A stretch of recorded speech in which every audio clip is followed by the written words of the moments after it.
pse Edi Rama bëri atë deklarat në CNN kundra presidentit Trump? Sepse për kandidat. Sepse fondacioni i famshëm Soros, i cili ka financuar për idet liberale në botë, kanë sponsorizuar dhe unë mendoj që ka qenë një qokë e saj. Dhe një pjesë e lidhjeve të tyre, se bota një lobizmit, është prezent. Dhe administrata e cila është pozicionuar fatkeqësisht kundra, sepse nuk ka sens demokratik, le të fusim arsyen, racion politike, arsyeja politike.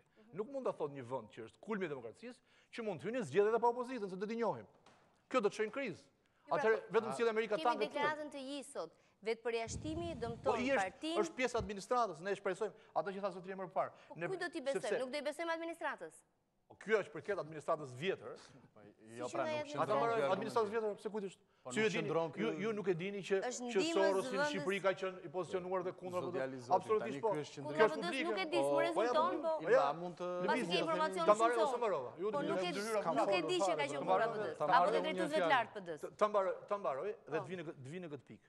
Një pjesë e madhe, madje deklaratën e Mitt Romney në Amerikë, e cili e kishte kundërshtarin kryesor Sorin, sepse i sponsorizonte fushatën, dhe objektivi kryesor i Trumpit ka qenë, sepse është bërë një double state, një double shtet me podestën e me grupin e tij në krye. Po nuk do hyj këtë. I flet në emër të Sorosit, po thua. Nuk është në emër të administratës amerikane. Janë pjesë lobit të tyre, më. Okej. Pse Soros Shqipëri ka prodhuar politikanë të ri? Është e vërtetë në Shqipëri kjo?